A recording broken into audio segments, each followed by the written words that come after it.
وسل نفسك: ما الذي يبطئك عن الله سبحانه وتعالى؟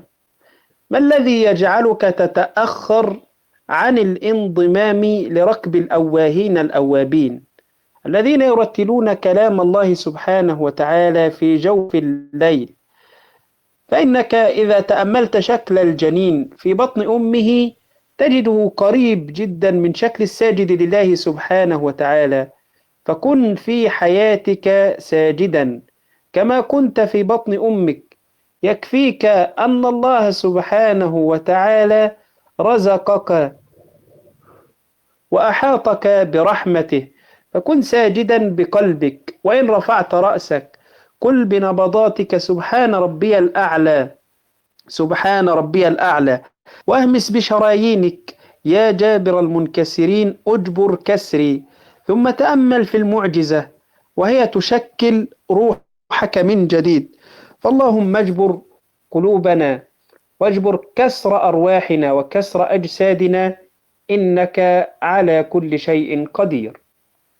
بننتقل بعد ذلك إلى اسم الله الهادي. الهادي.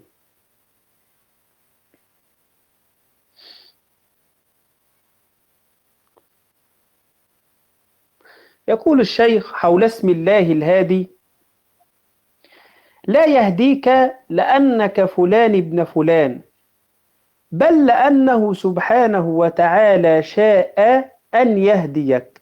فلا شك ولا ريب أن الهداية من الله سبحانه وتعالى. نسأل الله تعالى الهداية. إن الله سبحانه وتعالى قال: يهدي من يشاء ويضل من يشاء. لطالما وردت في كتاب الله سبحانه وتعالى: يضل من يشاء ويهدي من يشاء. فالهداية من الله سبحانه وتعالى. ثم يقول الشيخ: هل أكلتك الحيرة؟ هل تشعر أن عقلك أعجز من أن يحدد لك الصواب من الخطأ؟ هل تزاحمت في عقلك مميزات فتاتين لا تدري أيهما تتزوج؟ بل هل تعبت من درب الضياع وتريد أن يمن الله عليك بأن يدلك إلى طريق النور والهداية؟ أنت إذن مهيأ لبداية عهد جديد مع اسم الله الهادي. أنت تريد أن تعرف عن هذا الاسم العظيم وكيف سيثمر الإيمان بالله سبحانه وتعالى باسمه الهادي في حياتك.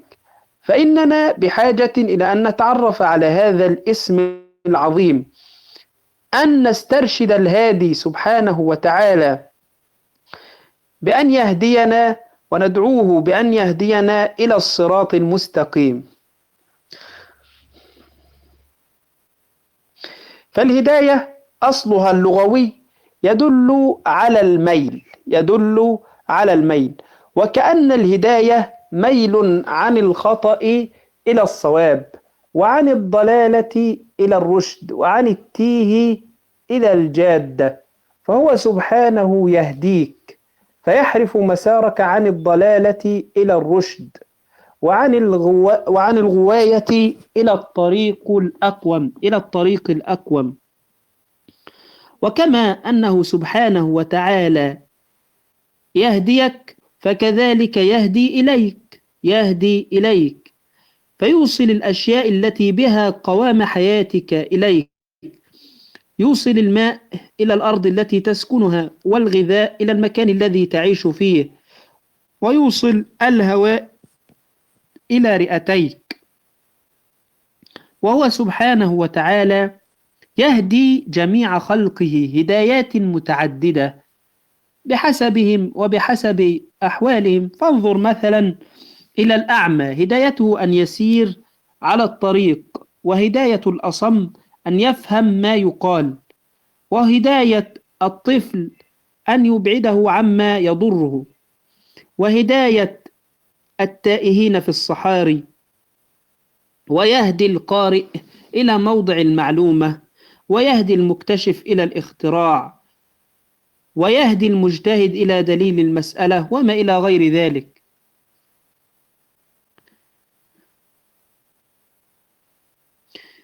فإنه سبحانه وتعالى الهادي، وهدايته لك ليست صدفة، وإنما هي محض اختيار واصطفاء.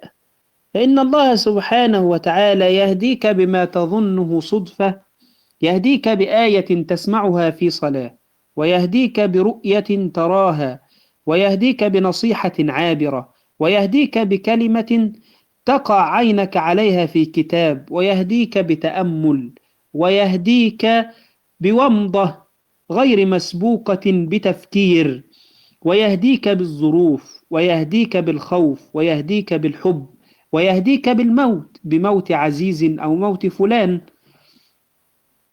فأما سماع القرآن فأصل الهدايات، ومن أعظم ما جعله الله سبحانه وتعالى سببا لهداية عباده، فقد ضمن فيه كل أسباب الهداية والرشد. قال تعالى: إن هذا القرآن يهدي للتي هي أقوم. فيستحيل على عالم عامل بما في القرآن أن يصاب بزيغ أو انحراف. وانظر إلى قصة إسلام عمر بن الخطاب رضي الله عنه المعروفة، حينما دخل على أخته والشر يتطاير من عينيه، فلما قرأ في صحيفة معها أول سورة طه سجد قلبه في محراب الإيمان، ولم يرفع من هذه السجدة حتى مات عمر رضي الله عنه. ترى ما هو الشعور الذي شعر به، وما هو اليقين الذي نزل قلبه في تلك الساعة، وكم في القرآن من هدايات غضضنا عنها طرف التدبر، وكم فيه من إرشادات انقفلت عنها قلوبنا. ومن أشكال الهداية أن ترى رؤيا فيها شفاؤك أو تحذير لك أو إرشاد. يقال أن أحدهم كان مريضا، فرأى في منامه أن علاجه في لا ولا، رأى في منامه أن علاجه في لا ولا، فذهب إلى شيخ يسأله فقال: لا أدري، ولكني أختم القرآن كل يومين، فأمهلني لعلي أجد شيئا في القرآن أعبر به في رؤياك. وبعد يومين جاءه وقال له: شفاؤك في زيت الزيتون. قال تعالى في سورة النور: يوقد من شجرة مباركة زيتونة لا شرقية ولا غربية، لا ولا. فانظر إلى هداية الله سبحانه وتعالى الهادي لهذا العبد، كيف هداه في رؤية لما هو سبب في شفائه. ومن أنواع الهداية أيضا التي تشبه الهداية بالرؤى لما فيها من معنى الاستنباط والاستدلال بالشبيه على شبيهه الاستشفاء بعمل طاعات لها، صفة قريبة من حال المرضى. فجاء رجل إلى أحد العلماء يشتكي الاستسقاء، وهو مرض تتجمع بسببه السوائل في جسم الإنسان وقد يودي بحياته، فأوصاه أن يحفر بئرا ويوقفها، فحفر البئر فبرئ بإذن الله سبحانه وتعالى من مرضه. انظر هداية الله سبحانه وتعالى كيف هدى هذا العالم لهذا العلاج وهذا الحل، تشابها بين انحباس السوائل في الجسد وانحباس الماء في الأرض، فظن أن هذه الطاعة حفر بئر مشابهة لحال المرض، وأن الشفاء قد يكون بها. وقد تكون الهداية بنصيحة عابرة، فيقال إن مغنيا كان حسن الصوت، كان هناك مغني حسن الصوت، مر به أحد الصالحين فقال له: ما أجمل صوتك، يا ليته تغني بالقرآن. فتاب هذا الرجل من حينه. انظر كيف هداه الله سبحانه وتعالى بنصيحة عابرة من أحد الصالحين لم يقصد بها شيئا، وإنما كانت نصيحة عابرة، لكن أنت لا تدري ما أثر الكلمات في قلب المستمع. والهداية بالنصيحة لا شك أنها أوسع وأوضح من أن نمثل لها. فقد يهديك الله سبحانه وتعالى بالتأمل وأنت جالس مع نفسك. ومن أوضح شواهد هذه الهداية قصة سيدنا إبراهيم عليه السلام، حينما جن عليه الليل رأى كوكبا. والقصة معروفة والقصة معروفة أن الله سبحانه وتعالى هداه بالتأمل في الكون.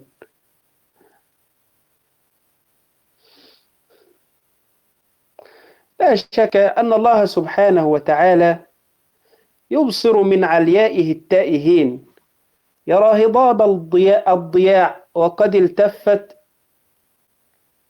من حول أرواحهم، فيشعل لهم في الليل قبسا من نوره فيرون به الطريق. وكما قلنا أن الله سبحانه وتعالى لا يهديك لأنك فلان ابن فلان، بل لأنه شاء أن يهديك، يهدي من يشاء سبحانه وتعالى. فتعرض بإصلاحك قلبك إلى تلك المشيئة الغالية وهذا الاصطفاء، فقد يهديك ثم لا تقوم بواجب تلك الهداية. من شكر وعلم بمقتضاها فيسلبها الله سبحانه وتعالى منك. مثل ذلك الرجل الذي أتاه الله سبحانه وتعالى آياته، قال تعالى: فانسلخ منها فأتبعه الشيطان فكان من الغاوين. وانظر لهؤلاء فتية الكهف، هداهم الله سبحانه وتعالى بأن جعلهم مؤمنين، ثم هداهم أيضا بأن جعلهم صابرين على إيمانهم، ثم هداهم بأن دلهم على طريق النجاة، ثم هداهم بأن هيأ لهم حالا أنجاهم بها، بأن ضرب على آذانهم في الكهف سنين عددا. قال عنهم سبحانه: إنهم فتية آمنوا بربهم وزدناهم هدى وزدناهم هدى.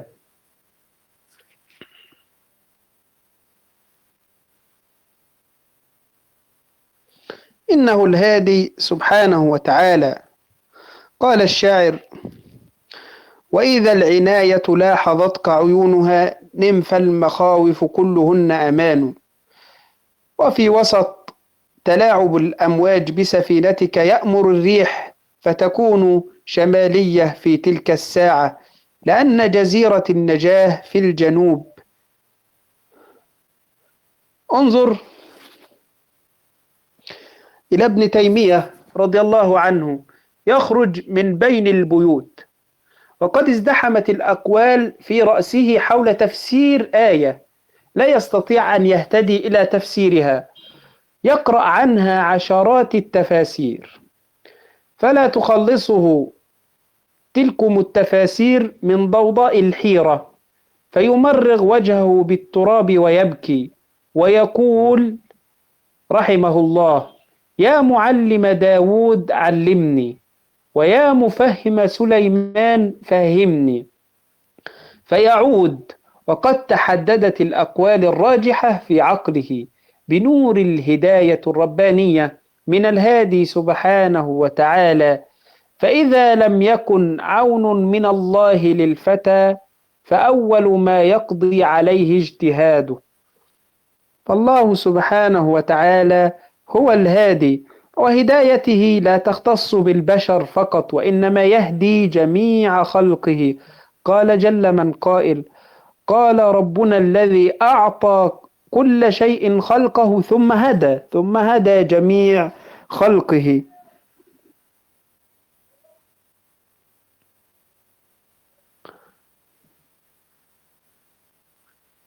فإن الله سبحانه وتعالى هو الهادي المطلق، لا هادي غيره.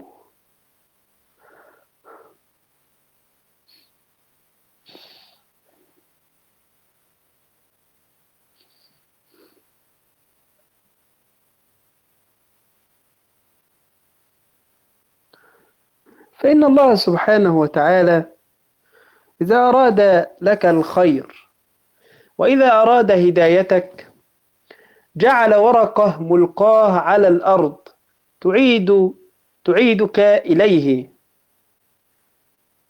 مما يذكر أنه كان هناك رجلا يمشي في سكك مدينته مخمورا يترنح فيها، فرأى بعينين أذبلتهما الخمر ورقة ملقاة كتب عليها اسم الله، فاعتصر فؤاده حبا وحزنا وقال باكيا: اسم الله على الأرض.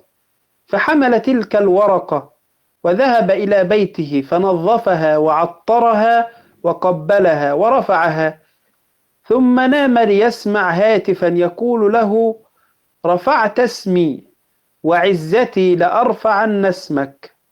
فإذا به يستيقظ على الهداية تملأ قلبه، ويتحول من رجل لا هدف له من هذه الحياة إلى رجل من الصالحين المعروفين في التاريخ.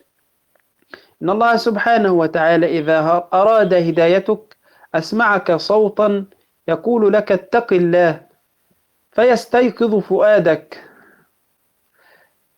فهذا أحد الثلاثة الذين أطبق عليهم الغار في القصة النبوية الشريفة، يحضر من وقت بعيد للفجور بابنة عمه وتسوقه الأقدار إليه في حاجة، وقبل لحظات من بدئه لمراده الشبع إذ بها تقول: اتق الله، فينهض فزعا. لم تدع اتق الله سبحانه وتعالى في قلبه شهوة إلا وسحقت هذه الكلمة بالشهوة التي في قلبه. فانظر كيف هداه الله سبحانه وتعالى في تلكم اللحظة. الإنسان يكون في غمرة النسيان، الله سبحانه وتعالى يذكره به سبحانه وتعالى الهادي يهديه، لا يدري كيف ذاك ومتى. تكون في حومة المعصية فيوقظك، تكون في وسط المستنقع فيطهرك، تكون في داخل الجب فيدلي إليك حبلا. إنه سبحانه وتعالى الهادي يهديك بحب يغمر فؤادك، أو بخوف يزعزع استقرارك، أو بمرض يذل كبرياءك، أو بحاجة ترغم أنفك، أو بفقر ينقض ظهرك، أو بخواء يعذب روحك. فبعد كل هذا يعيدك إليه، تعود إليه طاهرا نقيا مهديا إلى طريق الأنوار، يجعلك بعدها من رواد المسجد، بعد أن كنت تنظر إليه من بعيد ولا تنالك هداياته من قريب. يعلم يديك كيف تمسكان بالمصحف بعد سنين طويلة من الهجر والصدود، يرطب لسانك بذكره بعد أن كنت تترنم بأغاني تافهة. تخرج من بيتك قاصدا مسجدا، وفجأة تغير الطريق إلى مسجد آخر، بعد الصلاة تسمع كلمة يلقيها أحد الدعاة تغير شيئا كان مستقرا في قرارة نفسك، يغير طريقك، يهديك إلى الطريق الصحيح. فلا شك أن الله سبحانه وتعالى يصطفي عبده لأن يهديه إلى الطريق الصحيح. فإذا ضياع هذه الحياة إن لم تأتك الهداية من عنده، إن لم تأتك الهداية من عنده. فإن ضياعنا عن طريقه سبحانه، عن المسجد، عن الله أكبر، عن اللهم أنت السلام ومنك السلام، أعظم فظاعة من أي تيه في هذه الحياة. وسنكون بذلك إذا لم يهدنا إلى الطريق الحق في غربة أقسى من غربة الطائر الذي فقد السرب في فصل الشتاء. فنسأل الله سبحانه وتعالى أن يرزقنا الهداية